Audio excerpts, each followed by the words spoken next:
Hello प्यारे विद्यार्थियों, आज हम करने जा रहे हैं बीए भाग तीसरा के पाठ्यक्रम में निर्धारित श्री गुरु नानक देव जी के रचनाओं का सार।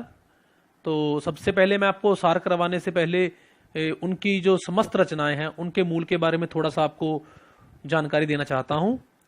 श्री गुरु नानक देव जी ने अपनी रचनाओं के माध्यम से जो आध्यात्मिकता पर बात की है वह अतुलनीय है। वह संत काव्य परंपरा के प्रमुख कवि रहे हैं, लेकिन साथ ही साथ वह सिख संप्रदाय के या सिख मत के प्रवर्तक भी स्वीकार किए जाते हैं। उन्होंने अपने काव्य के माध्यम से ईश्वर के प्रति जो अपना दृष्टिकोण दिखाया या भाव दिखाया वह आज भी हमारे लिए मार्गदर्शक के रूप में विराजमान है। गुरुजी ने आत्मा परमात्मा के मिलन, नवदा भक्ति, प्रभु के नाम का सदा जाप करना, उसके नाम का स्मरण व कीर्तन करना, मन, कर्म और वचन से उसकी परम सत्ता में तल्लीनता आदि दिखाना को स्वीकार किया है। यह उनकी सहजा भक्ति का सबसे प्रमुख या सबसे प्रबल उदाहरण बन के हमारे सामने आता है।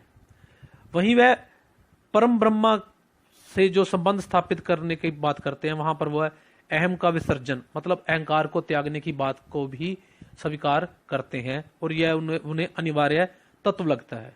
साथ ही साथ वह पखंड, बाह्याडंबर, दंभ, कपट आदि ऐसी कई वस्तुएं हैं जिन पर वह पूरी तरह से प्रहार करते हुए दिखाई भी देते हैं, लेकिन उनका प्रहार जो है वह किसी कटु रूप में या किसी तीव्र रूप में, तीक्ष्ण रूप में दिखाई नहीं देता। उसमें एक सहजता का भाव हमें स्पष्ट दिखाई देता है। अब हम आते हैं हमारे पाठ्यक्रम में निर्धारित रचनाओं के सार पर। गुरु नानक देव जी ने निर्गुण ईश्वर में विश्वास किया है, ये हम सब मानते हैं। यही उनकी रचनाओं में हमें देखने को मिलता है। इसलिए उन्होंने अपनी वाणी में भक्ति का जो बाह्याडंबरों का त्याग करके और सच्चे मन से प्रभु भक्ति में जाने का उपदेश दिया है वह हमारे लिए अतुलनीय है। वह ईश्वर को ही जगत का रचयिता स्वीकार करते हैं। उनका मानना है कि ईश्वर ने इस सारी सृष्टि का निर्माण किया है और वह इस सृष्टि को का सारा खेल जो है वही रच रहा है। वह अर्थात कि वह ईश्वर के भक्तों को, मतलब कि जो भक्त है वह उनकी दृष्टि में अपने आप में ही बड़े उच्च स्थान पर पहुंच जाता है, क्योंकि वह भक्त है, ईश्वर से जुड़ा हुआ है। गुरु नानक देव जी के अनुसार संपूर्ण जो संसार है वह एक ही तत्व से उपजा है, अर्थात वो एक ईश्वरवाद को स्वीकारते हुए दिखाई देते हैं। उन्होंने ईश्वर कण कण में व्यापक दिखाई लगता है और ये मानते हुए वह आगे बढ़ते हैं और वह कहते हैं कि इस ईश्वर को पाने का यदि आपने प्रयास करना है, उसे जानने का प्रयास करना है, तो उसके लिए आपको गुरु का महत्व स्वीकार करना पड़ेगा। इसलिए वे अपने गुरु अपने काव्य के माध्यम से गुरु को अत्यधिक महत्व देते हुए भी दिखाई देते हैं। वे मानते हैं कि गुरु के बिना ईश्वर की प्राप्ति असंभव है। उनके ईश्वर अगम, अगोचर, निरंजन और अजर अमर है।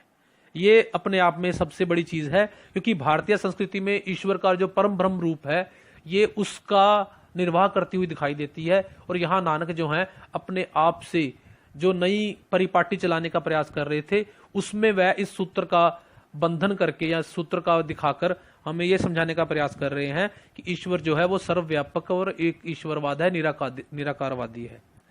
गुरु नानक देव जी ने अपनी वाणी में सर्वथा हर जगह पर जो है नाम स्मरण पर बल दिया है। उनका मत है कि हम लाखों अपने घर को धन दौलत व अन्य वस्तुओं से भर लें, किंतु अगर हम ईश्वर का नाम नहीं लेते तो यह सब गोरख धंधा व्यर्थ है। उनकी दृष्टि में नाम ईश्वर का प्रतीक है।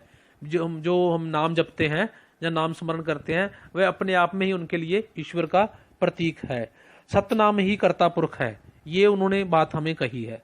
नाम से ही सब जप, तप, यज्ञ, पाठ, पूजा आदि सब कार्य सफल होते हैं। यदि नाम नहीं है तो ये सब कार्य जो है हमारे लिए व्यर्थ हो जाएंगे। अर्थात कि हम ये जितने भी दान पुण्य या कुछ कार्य कर रहे हैं ये सब शून्य है। जब तक इनके आगे नाम रूपी एक नहीं लगेगा तब तक उनकी वैल्यू नहीं पड़ेगी। ठीक है। गुरु नानक देव जी ने सत्संगी, सतगुरु प्राप्ति, नाम जप, प्रेम भक्ति के द्वारा माया के बंधनों को काटने का उपदेश भी अपने काव्य में दिया है। गुरु नानक देव जी ने अपने युग में होने वाले अत्याचारों और अन्यायों का भी उल्लेख, अन्याय जो हुए थे उस समय, जो था मुगलों का साम्राज्य, उसकी बात वो कर रहे हैं अपने काव्य के माध्यम से, और उनका उल्लेख भी उन्होंने अपने काव्य में कहीं कहीं किया है। गुरु साहब ने बाबर के द्वारा एमनाबाद पर किए गए आक्रमण का वर्णन बड़े स्पष्ट शब्दों में किया है। इस विनाश के लिए गुरुजी ने ईश्वर को भी उपालंब दिया है, मतलब उन्होंने ईश्वर को भी एक तरह से शिकायत की है, उसको भी उलांभा दिया है कि तुमने इस तरह का, जिसे हम हिंदी में उलाहना कहते हैं, कि ये कार्य तुम्हारे होते हुए हुआ। इस संदर्भ में गुरु नानक देव जी ने अहंकार को त्याग कर जीवन जीने की प्रेरणा दी है, और यही सबसे बड़ी प्रेरणा जो है वह आगे परमात्मा के साथ जुड़ने की का रूप स्वीकार करती है। ये उनकी रचनाओं का जो हमारे पाठ्यक्रम में निर्धारित है सार है। धन्यवाद विद्यार्थियों, जल्दी मिलते हैं नए सवाल के साथ।